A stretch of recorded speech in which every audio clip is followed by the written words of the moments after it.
discuss the Indo-Pacific, developments in the Middle East, the war in Ukraine, cooperation in economic security, the critical importance of the clean energy transition, as well as defence cooperation. With the international system under increasing pressure, we want to work together and with our partners to uphold and defend peace, security and prosperity. Today, we can announce that we've agreed to deepen our relationship across several areas.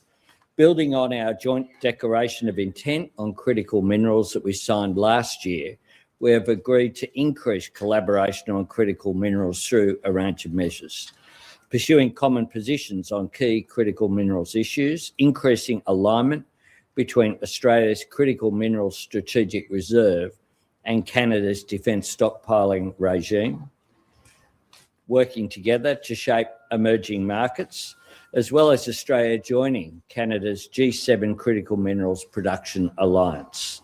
We're advancing our shared economic security through new annual economic ministers' meetings, new formal talks between our industry ministers, a new clean energy partnership, and a commitment by ministers to advance cooperation through Australian and Canadian AI safety institutes. We will strengthen our defence and security cooperation through a new biannual Defence Ministers meeting, continuing our collaboration on the development of Arctic over-the-horizon radar system, Australia's largest ever defence export. We're expanding our institutional connections through a joint declaration of intent between our National Emergency Management Agency and the Public Safety Canada organisation to boost what has been a long-standing cooperation over many years, and a new annual emergency ministers meeting as well. In addition to that, the reinvigoration of the Canada-Australia Public Policy Initiative, development with the Canada-Australia Polar Science Partnership, and greater cooperation between the Canadian Space Agency and the Australian Space Agency on Canada's wildfire SAT mission. Mr. Prime Minister, all Australians are forever grateful for the brave contribution that Canadian firefighters have made each year. But in particular, some of our darkest moments were the Black Summer of 2019-2020. As long-standing partners and friends, we have so much to build on our relationship. And as middle powers in what is a complex world, we recognise that we can work together and with all partners to shape it for the better. So I thank you and Mrs. Fox Carney as well as your delegation for your visit here to Australia. I look forward to the further dialogue that we'll have this afternoon. Myself and Jody look forward to hosting you this evening for dinner, and Toto will be there as well, our little dog. So I hope that's okay. She will hunt down who the weakest is in your pack to beg for food. I assure you she is not starving. We have a great relationship. It's been made even stronger by your presence here. Thank you. And I'd welcome some remarks. Thank you very much. Well, I too am not starving after even 48 hours in Australia. And Prime Minister, I want to thank you, Jody, thank your colleagues for your graciousness in hosting myself and my colleagues here. You have more than reciprocated for the hospitality we extended as part of the G7, and to repay the debt, our door is always open to you and anyone from Australia to visit Canada. I'll remind on June the 13th, the Socceroos are playing in Vancouver, so I'll be there. Welcome you off the plane for having seen them in action in the fall, a great victory at that point. In seriousness, it was a deep honor to address the Australian Parliament, and thank you very much for extending that. Le Canada et l'Australie sont de proches partenaires. Nos forces armées s'entraînent ensemble et échangent des renseignements. Nous avons des échanges commerciaux qui dépassent 6 milliards de dollars annuellement, et ce chiffre ne cesse d'augmenter. Et nous sommes des démocraties parlementaires fédérales avec des gouvernements du type de Westminster. We have many things in common, as I said, a common heritage, but what distinguishes our partnership, our friendship, is how we have built on those foundations. And now, in a more uncertain, more divided world, Canada and Australia are middle powers charting our own course with confidence, ambition, and partnership. We're doing that together because we've grown up together. And with an ocean between us, we may not see each other quite as much as we'd like, but whenever we do, like family, it feels like no time has passed. In times of need, we've looked out for each other in exchange of firefighters, also, as I said, in the chamber, on the battlefield. It's on these foundations we're building. Canada is building partnerships abroad. In the past just under 1 year, we've signed 20 new economic and security partnerships across 4 continents. But in that mission, all those partnerships are not created equal. We turn to our most trusted allies, Australia first and foremost amongst them, those who share our values of democracy, freedom, and sovereignty. In my very first week as Prime Minister, we spoke, we announced our partnership on the world-leading over-the-horizon radar system developed by Australia that will detect, deter, and defend threats in Canada's Arctic. Since then, our governments have worked on several key initiatives. As the Prime Minister just referenced, Australia helped launch the G7 Critical Minerals Alliance, a group we're reinforcing today. In November, we launched a trilateral partnership with India on AI and innovation, partnership we accelerated this past week in India. So whether it's in trade, security, critical minerals, getting Vegemite back on the shelves, Canada, very important, that's probably the biggest legacy past year. Canada and Australia are getting big things done together. And now here in Canberra for the first bilateral visit by a Canadian Prime Minister to Australia in nearly 2 decades, elevating our partnership across energy, critical minerals, defense, AI, and also in investment. We know that middle powers must work together to build up our sovereignty in these key strategic sectors. We're also building our defense capabilities across the next generation of drones, surveillance aircraft, cyber, AI. We're developing sovereign AI capabilities so we're not caught between the hyperscalers and the hegemons. And in a world where access to capital is increasingly weaponized, we're leveraging our pension funds and our supers to be a force multiplier. Yesterday, when I was in Sydney, I had the opportunity to meet with some of Australia's largest institutional investors, including the IFM, who announced their intention to invest up to $10 billion in Canada. 2 sovereign nations, 2 proud democracies. Prime Minister Albanese, as you said in the chamber, we may look to different skies, North Star in our hemisphere, the Southern Cross in yours. I'm glad to see the Canadian connection there, the flag. But as you said today, we are at our very best when we look over our wide horizons. For when we do, we find a partner who shares our history, our values, and our ambitions to build. Thank you very much, my friend. Merci beaucoup. Look forward to the questions. Thank you. We have a number of questions. Australia first.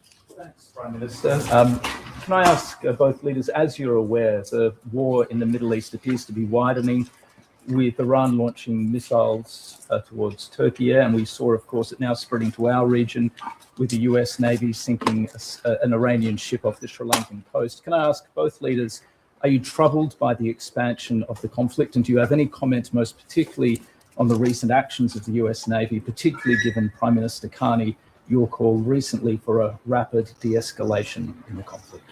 Well, we both, of course, the Prime Minister can speak for himself, but I think the world wants to see a de-escalation and wants to see Iran cease to spread the destinations of its attacks. We're seeing Gulf states that have not been involved attacked across the board, including the attacks on civilian and tourist areas as well.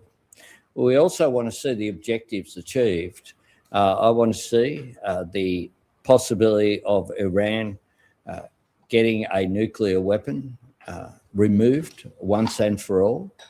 And I also want to see a removal of the ongoing threat that has been there for such a long period of time of Iran endangering peace and security and stability, not just in its own region, but here in Australia, of course. We saw at least 2 events linked to the IRGC, to acts of terrorism here, funded, sourced, motivated and driven by the Iranian regime. And we want to see that end. Yes, thank you, Prime Minister. I associate myself entirely with that response. First, let's recognize the regime we're talking about. It's a regime that, first and foremost, in its own country, for almost 5 decades, has repressed its people, repressed women, killed its people, large numbers, even in recent weeks, up to 15,000 peaceful demonstrators murdered by this regime. It's a regime that's exported terrorism for decades across the Middle East. It's reached the shores here. It's a regime that's killed scores of Canadians, including in the disaster, the tragedy rather, in 2020, PS 752, where scores of Canadians died, and that aircraft was shot down. As the Prime Minister just said, it is a regime that reacts to this by attacking civilians and civilian infrastructure in other countries.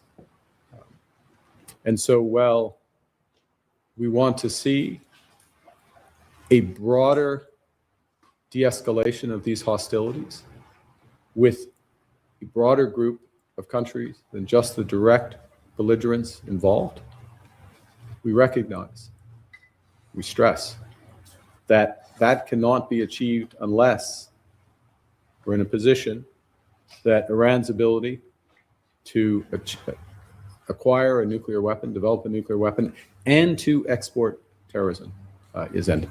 So that process must lead to those outcomes. Canada. Question for Prime Minister Carney. You've said that Canada will not participate in U.S. military action in Iran. So can you definitively say that's going to remain the case, even if hostilities broaden, escalate, or are prolonged? You've asked a fundamental hypothetical in a conflict that can spread very broadly. Today's events, or recent events, point to that. So one can never categorically rule out participation. We will stand by our allies when it makes sense. There's a distinction between the offensive actions that were taken and are being taken by the United States and Israel, that were taken by them without consultation with Canada, with other allies, and we're not party to those actions. But we will always defend Canadians. We will always stand by and defend our allies when called upon. Australia. Prime Minister Carney, given your skepticism about the United States foreign and defence policy and the old world institutions that you've discussed a few times now, is the Five Eyes Alliance still a viable operating model? Does it need modernising? I would say that many things, there are many challenges, but there are many things that continue to function very well, and the Five Eyes would be top of that list. Canada.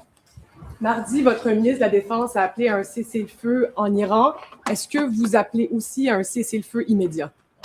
Il faut avoir, premièrement, une désescalade. Il faut que tous les parties de ce conflit doivent reconnaître la nécessité d'éviter des attaques contre les citoyennes et l'infrastructure pour les citoyens. Premièrement, ça n'existe pas à ce moment-ci. Alors, il faut avoir un processus afin de cet objectif avant d'avoir un cessez-le-feu. Oui, c'est un objectif. Oui, on le veut, mais c'est pas le moment.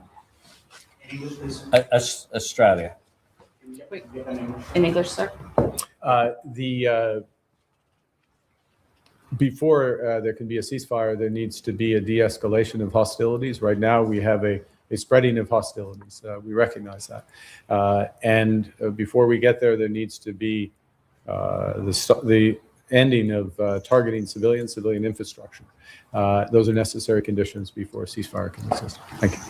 Australia. Prime Minister Carney, you spoke a lot about trust in your speech. Given the actions of America, particularly on tariffs recently, do you trust Donald Trump, and can Australia trust Donald Trump? And Prime Minister Albanese, when it comes to your campaign on a future made in Australia, how does today's critical minerals deal cooperate and interact with that plan to be Australia first in all cases? Prime Minister. Yeah, thank you. Well, certainly, the facts are we're in a position where Canada has a comprehensive free trade agreement with the United States. There's certain protocols under that agreement. If temporary tariffs or other tariffs are put in place, those have not been followed.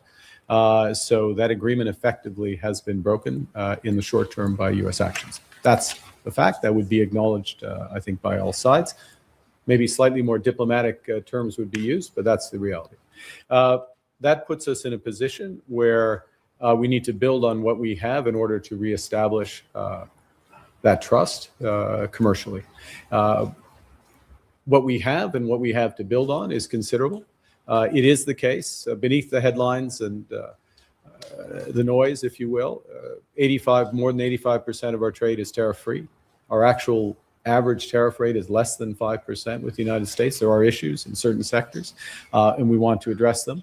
We are engaging with the United States as part of what they call the USMCA process. We call CUSMA for that review, and it's that process that is the process to reestablish the trust, if you will, the viable agreement that individuals, companies, investors, and others can look to with confidence. So yes, we need to do that, but there's a process to do that, and we're committed to do that if the United States is. Thank you. Yeah, our critical minerals deal that we've upgraded today is perfectly consistent with our Future Made in Australia agenda. Both of us, when we had our ministerial discussion, spoke about the need for economic resilience. Now, that has a number of aspects. Our trading relationships, and both of us are seeking to diversify those trading relationships and make sure that we're not vulnerable to a shock of any one particular nation and a breakdown in those relationships. But secondly, as well, part of economic resilience is making sure that as two great suppliers of critical minerals, and the Prime Minister outlined in his speech to Parliament just how that combination in some of the critical minerals such as lithium represent a large percentage of the world's production. If we work together, then what that does is obviously have an impact not just on supply but also on price, but also on value adding in our respective countries as well. That is one of the ways that you avoid economic dependency, where you build that national economic resilience. And the combination of us working together on this just makes both of the strategies that we have stronger. So, for example, our critical minerals strategic reserve, working with Canada's defence stockpiling regime, is a strength for both of those structures that have been put in place if we're actually talking to each other and working together. And that's what we aim to do. And Canada. Hi, Prime Minister, and I will be asking a follow-up as well. Okay. You're calling for de-escalation of hostilities in Iran. Your comments at the Institute last night acknowledged there was some predictability that this conflict would be widening besides the initial strike. Yeah. So if that was your logic from the outset, why in your first statement did you not call for any kind of de-escalation? Because it was the very beginning. We made a statement, Australia made a statement within hours of the beginning of the hostilities. And the objectives of the hostilities, as we understood it, could not have been achieved in that period. So, on peut pas, juste avant, en même temps que le commencement d'une action, on peut pas arrêter cette action immédiatement. C'est la logique, c'est assez clair. Est-ce que vous avez parlé trop vite? Est-ce que vous auriez dû attendre parce que vos alliés européens... C'était important pour nous de souligner la nature de la menace grave de l'Iran en ce qui concerne leurs efforts d'avoir des armes nucléaires et puis l'exportation d'extrémisme terroriste. Et vos alliés européens ont quand même appelé à la désescalade, au respect du droit international. C'était trop, Pourquoi vous l'avez pas fait? parce que nous sommes souverains, on fait des décisions nous-mêmes. Hein. But Prime Minister, how can you have it both ways? How can you say I understand your first statement you said was made in hours, but you also said there was some predictability. You knew this was going to widen. So how can you have it both ways? And in hindsight, should you have called for de-escalation in that first statement? No. In hindsight, to that point, in my judgment. Secondly, in terms of war, there are likelihoods, there are possibilities. You have to plan for the worst, but there are no certainties in conflict. And so now that the conflict has moved on, now that the conflict is involving a much wider group, but even if, I don't want to say even if, but moving into the Gulf, moving into civilian infrastructure, we're saying a few things. One, it is not solely the decision of the principal belligerents to move to the de-escalation. Should recognize that the members of the Gulf Cooperation Council are showing tremendous restraint at the moment. They're solely acting in a defensive manner. That's true from a range of others. It's true from a number of our allies as well. And so bringing those partners into these discussions. Look, it is a very volatile, it's extremely complex situation. It's getting more complex as time goes on. But we absolutely stand by the fundamental principle that Iran should not be allowed to have a nuclear weapon and to continue to be a serial violator of international law. And these are not niceties. A serial violator of international law that is killing our citizens, that murders citizens by the thousands in these regions, that funds all the terrorist groups in the Middle East, from Hezbollah to Hamas to the Houthis. That aspect, that objective starts, and that's where we stand. Thank you. Can I thank you very much, Prime Minister, and can I invite you to be here next week and the week after, because this is the first press conference I've done for some time where someone else has got most of the questions. So I thank you very much for it, and I welcome our Canadian media friends who are here with us as well. Thank you. Thank you very much.